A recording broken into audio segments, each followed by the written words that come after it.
இந்து மதத்தின் மிக முக்கிய கடவுள் அனுமன் ஆவார். ராமாயணத்தில் அனுமனின் பங்கு என்பது மிகவும் முக்கியமானது. ராமருக்கு சேவை செய்யவே பிறந்ததாக கருதப்படும் அனுமன் தன் வாழ்நாள் முழுவதும் பிரம்மச்சரியத்தை கடைபிடித்தார். ஆனால் அவருக்கு திருமணம் நடந்தது என்பது பலரும் அறியாத உண்மையாகும். இது பலராலும் ஏற்றுக்கொள்ள முடியாத ஒரு கதையாகவும் நம்ப முடியாத தகவலாகவும் இருக்கலாம். ஆனால் அனுமனின் வரலாற்றில் இது பற்றிய குறிப்புகள் உள்ளது. அந்த திருமணமும் அவர் ஞானத்தை பெறுவதற்காகவும் தன்னுடைய குருவின் வேண்டுகோளிற்காகவும் தான் செய்து கொண்டார். இந்த பதிவில் அனுமன் ஏன் திருமணம் செய்தார், ஏன் பிரம்மச்சரியத்தை கடைபிடித்தார் என்ற கேள்விகளுக்கெல்லாம் பதிலை தெரிந்து கொள்ளலாம். பராசர மகரிஷியின் கூற்றுப்படி அனுமன் சூரிய பகவானை தனது குருவாக வணங்கி வேதங்களை படித்து 9 வியாகரணங்களில் தேர்ச்சி பெற்றார். அனுமன் அஜன்ம பிரம்மச்சாரியாக இருந்ததால் அனுமனால் 9 வியாகரணங்களையும் படிக்க தகுதியற்றவராக இருந்தார். ஏனெனில் அதற்காக கிரகஸ்தன் என்ற நிலை அவசியம். அனுமனின் கல்வியை முடிக்க வேண்டும் என்பதற்காக திருமூர்த்திகள் சூரிய பகவானை அணுகி சூரியனின் கதிர்களில் இருந்து சுவர்ச்சலா தேவி என்னும் ஒரு அழகிய கன்னியை படைத்தனர். அவளை ஒரு அஜன்ம பிரம்மச்சாரிணியாக உருவாக்கினர்.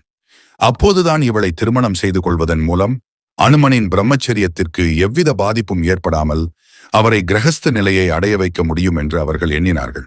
பிறகு சூரிய பகவான் அனுமனிடம் சென்று கூறினார், அனுமனே, நீ பார்க்கடலை கடைந்த போது வெளிப்பட்ட ஆலகால விஷத்தை குடித்த சிவபெருமானின் அவதாரம்.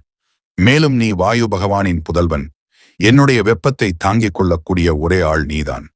எனவே என்னுடைய கதிரில் இருந்து உருவாக்கப்பட்ட எனது புதல்வி சுவர்ச்சலா தேவியை திருமணம் செய்து கொள்ள வேண்டும் என்று கூறினார். இந்த திருமணம் நீ எனக்கு அளிக்கும் குருதட்சணையாக இருக்கும் என்றும் கூறினார். அனுமன் தன் குரு கூறியதை கேட்டு அவருக்கு பதில் அளித்தார். பிரபு, நான் வாழ்நாள் முழுவதும் பிரம்மச்சரியத்தை கடைபிடிக்க முடிவு செய்துள்ளேன். என்னால் எப்படி திருமணம் செய்து கொள்ள முடியும் என்று கூறினார். அதற்கு சூரிய பகவான், இந்த சுவர்ச்சலா தெய்வீக குணம் வாய்ந்தவள். அவள் பக்தியுள்ள மனைவியாக இருப்பாள். திருமணத்திற்கு பிறகும் நீ பிரம்மச்சாரியாக இருப்பாய் என்ற வரத்தை நான் உனக்கு தருகிறேன். நீங்கள் தொடர்ந்து பிரஜாபத்திய பிரம்மச்சாரியாக இருப்பீர்கள். உங்கள் திருமணம் பிரபஞ்சத்தின் நலனுக்காக மட்டுமே. அது நீங்கள் தேர்ந்தெடுத்த பிரம்மச்சரியத்தை பாதிக்காது என்று கூறினார். அனுமன் தனது குருவின் வேண்டுதலை ஏற்றுக்கொண்டார்.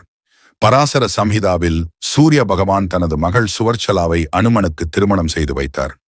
ஆனால் திருமணத்திற்கு பிறகு அவர் வாழ்நாள் முழுவதையும் ராமருக்கு சேவை செய்வதற்காகவே அர்ப்பணித்தார். எனவே அவர் திருமணம் செய்தும் பிரம்மச்சாரியாகத்தான் வாழ்ந்தார். இதன்படி அனுமன் சூரிய பகவானின் மகளை திருமணம் செய்து கொண்டார். இந்த பதிவு உங்களுக்கு பிடித்து இருந்தால் சேனலை சப்ஸ்கிரைப் செய்யவும்.